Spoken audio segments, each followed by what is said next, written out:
The biting wind wasn't the only thing that cut through Alara. Every dismissive glance, every whispered scoff, felt like a physical blow. A girl? In this program? The words hung in the frigid air of the Special Operations Assessment and Selection course, colder than the Alaskan peaks that loomed around them. Most recruits were burly, battle-hardened men, eyes sharp with years of tactical experience. Alara, with her slender frame and quiet demeanor, felt every ounce of their disbelief. But what they couldn't see, what they refused to acknowledge, was a molten core of defiance burning within her, a fire that would soon melt their icy prejudice and leave a legendary Navy SEAL commander utterly speechless. Alara Vance had always walked a path less traveled, often alone. Growing up in the shadow of towering mountain ranges, her playground wasn't concrete, but craggy rock faces and dense, unforgiving forests. While other girls her age practiced ballet or dreamed of city lights, Alara was learning to track deer, navigate by stars, and endure the raw, elemental challenges of nature. Her father, a stoic and traditional man who believed in hard work and quiet resilience, had unknowingly instilled in her the very qualities that would later define her. He never spoke of gender roles. He simply taught her survival. When the invitation to the Special Operations Assessment and Selection (SOAS) arrived, a program notorious for its brutal attrition rates and exclusively male history, Alara saw not an obstacle, but an affirmation. This was her chance to prove not just her worth, but the boundless potential of the human spirit. She had spent years preparing, transforming her body into a machine of endurance and her mind into an unyielding fortress. Her physical training was relentless. Weighted runs up steep inclines, hours in frigid waters, perfecting her marksmanship until a rifle felt like an extension of her arm. She devoured books on strategy, psychology, and survival, understanding that physical prowess alone was insufficient. Reporting to the remote Alaskan training facility felt like stepping into a different world. The air thrummed with testosterone and an almost aggressive camaraderie among the male recruits. They were a formidable group. Former Marines, Army Rangers, elite athletes, all chiseled, confident, and utterly convinced of their own superiority. When Alara walked in, the silence that followed was deafening, quickly replaced by a low hum of speculation and thinly veiled amusement. "Looks like someone took a wrong turn at the beauty pageant," a burly ex-football player muttered, loud enough for a ripple of snickers to spread. Alara kept her gaze steady, her face impassive. She had anticipated this. Their words were just wind, their judgment irrelevant. Her only focus was the task ahead. The initial briefing was led by Sergeant Major Thorne, a living legend within the Special Operations community. His eyes, the color of glacial ice, had seen things most men only nightmares about. He exuded an aura of quiet authority, his voice a low rumble that commanded instant attention.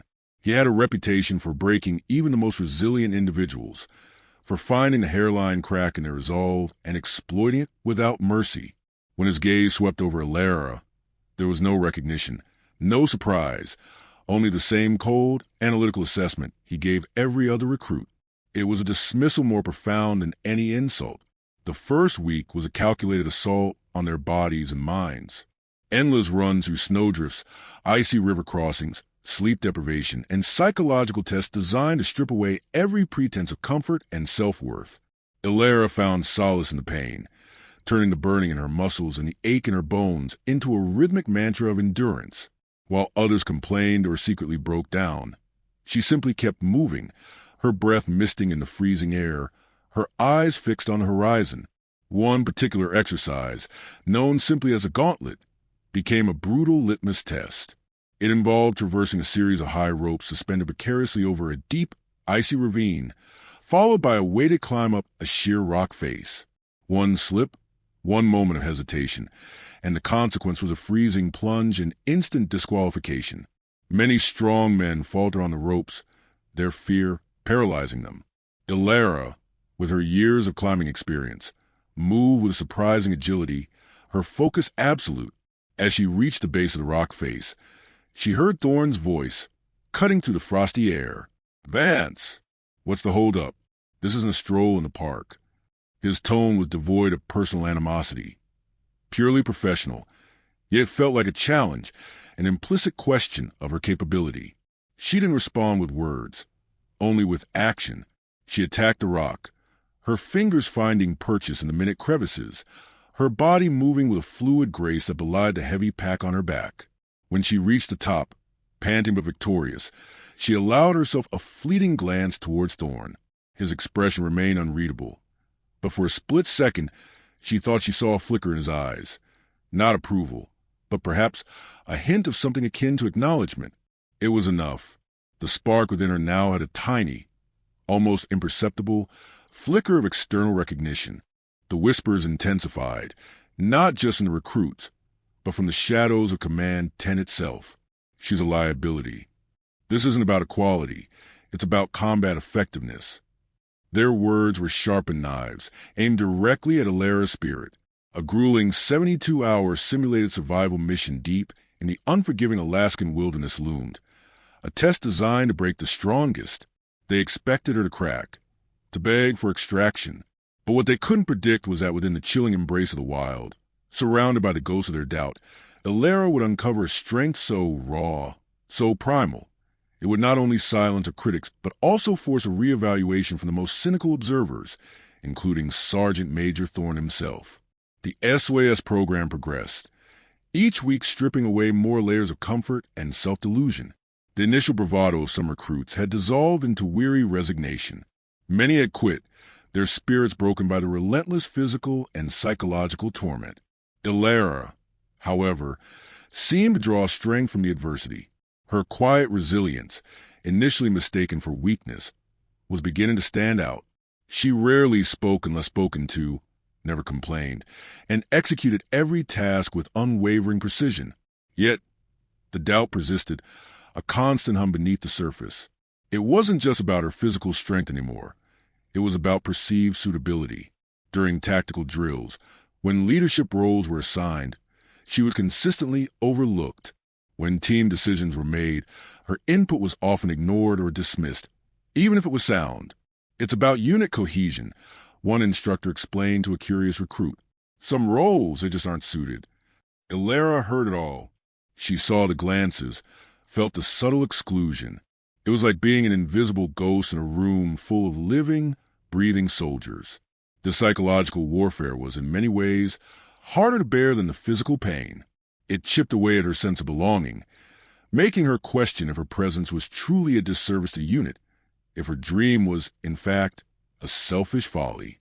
There were nights, alone in her bunk, when the cold silence magnified her internal struggle and the whispers of self-doubt echoed loudest. Then came Operation Frozen Serpent, a 72-hour deep wilderness survival and evasion exercise. Recruits were dropped miles apart in the vast, snow-covered wilderness, given minimal gear, and tasked with navigating to a series of checkpoints while evading mock enemy patrols. The weather was a character in itself. A relentless blizzard had descended, reducing visibility to near zero and plummeting temperatures far below freezing. Alara was dropped into a particularly desolate sector. The snow was knee-deep, the wind howled like a banshee, and the cold was so intense it felt like it was freezing her very bones. Her navigation skills, honed by years in similar terrain, became her lifeline. While others struggled with compasses and maps obscured by snow, she relied on her intuitive understanding of the land, reading the subtle shifts in wind, the contours of the frozen earth, the direction of the sparse, frost-covered vegetation. On the second day, a particularly vicious blizzard hit. The mock enemy patrols were also struggling, their advanced equipment hampered by the extreme conditions. Alara, seeking shelter, stumbled upon a makeshift enemy observation post, abandoned in a rush to find cover from the storm, but leaving behind valuable intelligence, a detailed map of the patrol routes and the location of a hidden supply cache. This was a critical moment.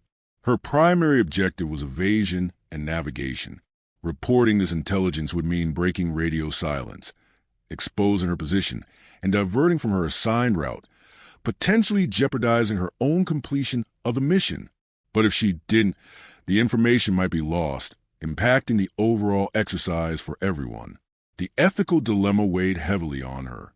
Her training emphasized the mission above self, the team above the individual. In the biting cold, with frost forming on her eyelashes, Alara made a decision. She would gather the intelligence, mark her position, and make a risky dash to the nearest communication point, knowing full well it could lead to her capture or disqualification. She moved with renewed purpose, the raw intel clutched in her frozen hand.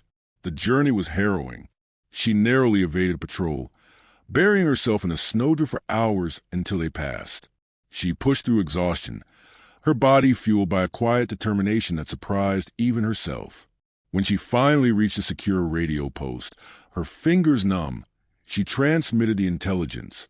Then, she collapsed against the frozen snow, not knowing if her actions would be commended or condemned.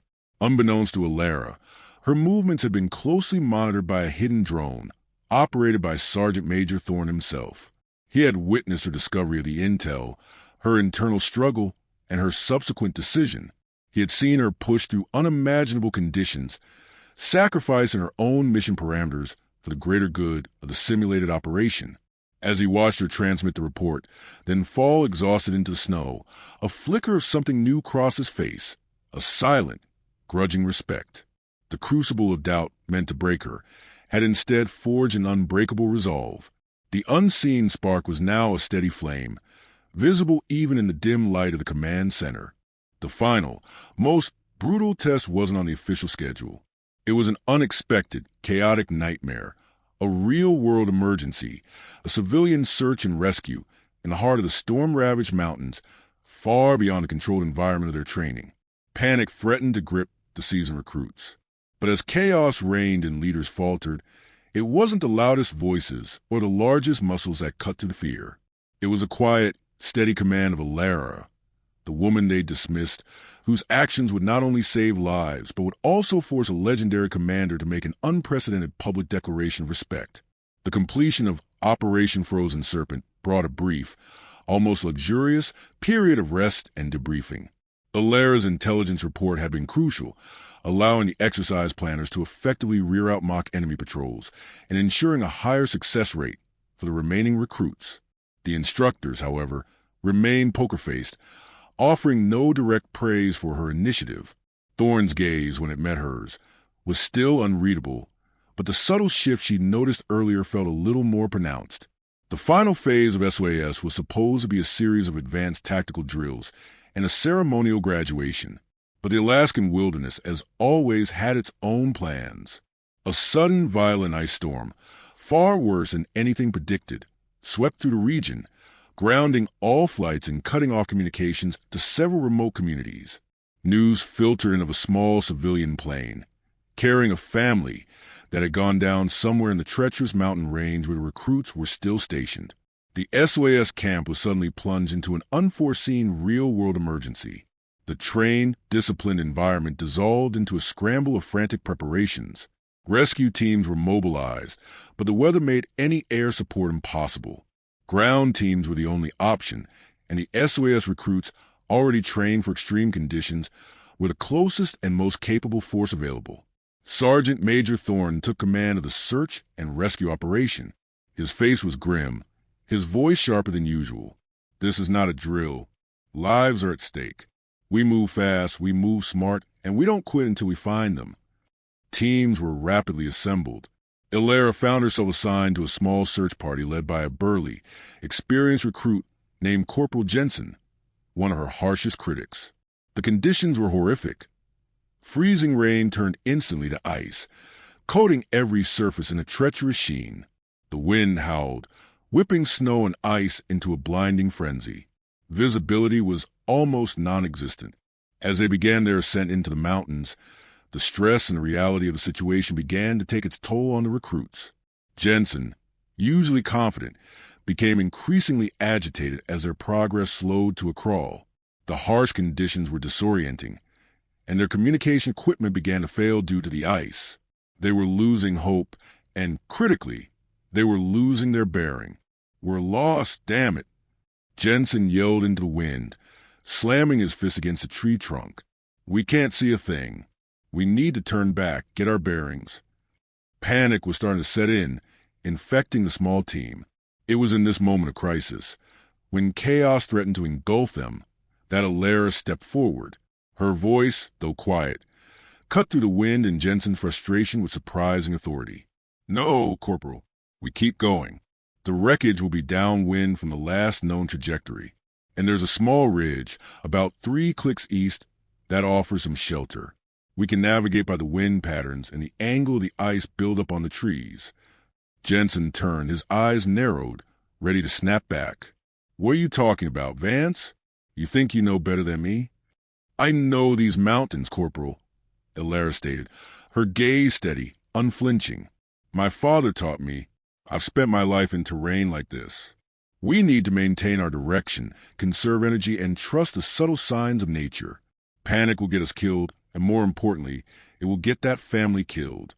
Her calm resolve, her logical assessment, and her quiet confidence had an unexpected effect. The other team members, seeing Jensen's hesitation and Alara's certainty, looked to her. Jensen, though clearly bristling, saw the logic in her words and the desperate need for clear direction. He swallowed his pride. All right, Vance, lead the way. Elara took point, moving with a sure-footedness that seemed almost supernatural in the storm. She read the subtle shifts in the wind, felt the texture of the snow underfoot, and used her intimate knowledge of the terrain to guide them. After what felt like an eternity, through blinding snow and numbing cold, they found it. The mangled wreckage of a civilian plane, nestled precariously on a snow-covered ledge. Miraculously, the family, though injured and suffering from severe hypothermia, was alive. Elara immediately assessed her injuries, applying the basic medical training she received, and helped the team set up a makeshift shelter to protect them from the elements while they waited for further instructions or backup. She was not just leading. She was problem-solving, comforting, and inspiring hope in the face of despair. When the main rescue party, led by Sergeant Major Thorne, finally reached their location hours later, guided by Alara's precise coordinates, they found a scene of calm efficiency amidst the storm's fury.